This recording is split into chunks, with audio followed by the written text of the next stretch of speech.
বন্ধুরা, nightie complete. কেমন লাগলো গোল গলা নাইটি? নমস্কার বন্ধুরা, কেমন আছেন বন্ধুরা সকলে? আশা করব সকল বন্ধুরা ভালো আছেন। আজকে একটা ছোট্ট ভিডিও নিয়ে চলে এলাম, যেখানে আমি নিজে হাতে একটা নাইটি সেলাই করব, মানে নিজে হাতে কাটিং করে নিজে হাতে সেলাই করব।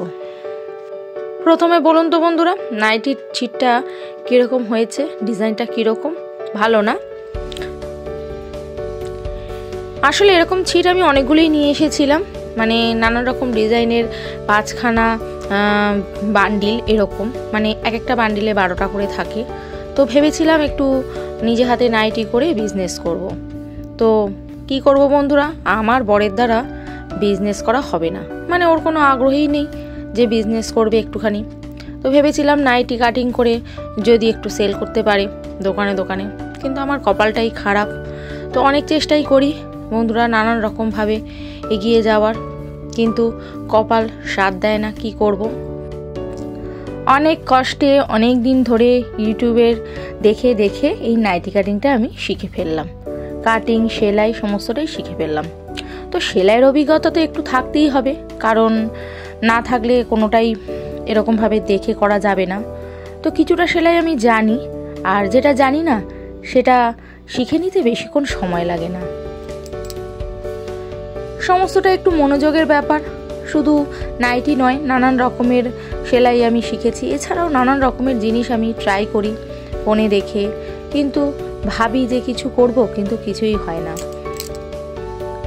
আর এখানে যেহেতু গ্রাম, লোকালিটি খুব কম বলবো না, তবুও খুব একটা সেল এখানে হয় না, তাই লাভটাও খুব একটা দেখতে পাই না এখানে। তাই জন্য আস্তে আস্তে বন্ধই করে দিলাম।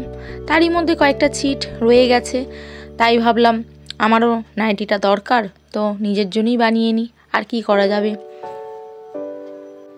এই মেশিনে সেলাই নিয়ে একটা গল্প বলি বন্ধুরা, শুনুন তাহলে। যখন আমি ছোট ছিলাম, মানে ধরুন 5-6-এ পড়ি, তো যখন শীতকাল থাকতো আমি মাফলার নিয়ে স্কুলে যেতাম, আর বেঞ্চের মধ্যে এরকম মাফলারটাকে মেশিনে যেমন একটা মাল গিয়ে এগিয়ে গিয়ে পড়ে, ওই রকমভাবে খেলতাম। সব বাচ্চারাই তো খেলে, তো আমি সেরকমভাবে মেশিনে যে সেলাই যাচ্ছে গিয়ে গিয়ে যাচ্ছে, ওপারে পড়ছে, এরকম একটুখানি মানে খেলা খেলতাম। তো জানতাম না জীবনে সেই খেলাটা একটা জায়গায় এসে, এখানে এসে এই সময়ে এসে খেলাটাই সত্যি হয়ে যাবে। তো সেলাই তো আমি অনেক দিন ধরেই শিখেছি, আমার বাপের বাড়ি থেকেই আমি সেলাই শিখেছি। কম্পিউটার শেখার খুব ইচ্ছা ছিল, কিন্তু মেয়ে যেহেতু, তাই কম্পিউটারটা না শিখে সেলাই শেখালো।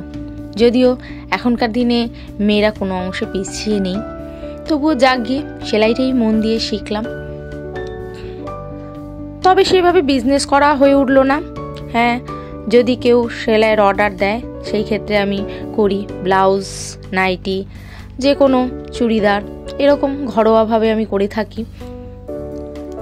আর আমি মেশিনটাও কিনেছিলাম জানেন তো, আমার প্রথম রোজগারের পয়সায়। মানে বিয়ের আগে যে টিউশনি করতাম, তখন আমি বিয়ের আগে টিউশনি করতে করতে 12,000 টাকা জমিয়েছিলাম। বিয়ের পর সেই টাকাটা দিয়েই আমি মাত্র নয়, তখনকার দিনে মাত্র নয় অনেকটাই ছিল, এখনকার দিনে সেটা খুব কম, তো 2350 টাকা দিয়ে আমি এই মেশিনটা কিনলাম আমার নিজস্ব টাকা দিয়ে। তাই বলি যে যতই যাই হোক, জীবনে যদি কোনোদিনও ভালো পরিস্থিতি আসেও, এই মেশিনটাকে আমি কখনো ঘর থেকে বার করব না। এই মেশিনটা আমার খুব কাছের। তো অনেক গল্পই তো করলাম বন্ধুরা, তো হয়ে গেল আমার গল্প করতে করতে নাইটি রেডি, গোল গলা নাইটি। আরও অনেক রকম ডিজাইনের আমি পারি। তো কেমন হলো বন্ধুরা অবশ্যই কমেন্ট করে জানাবে।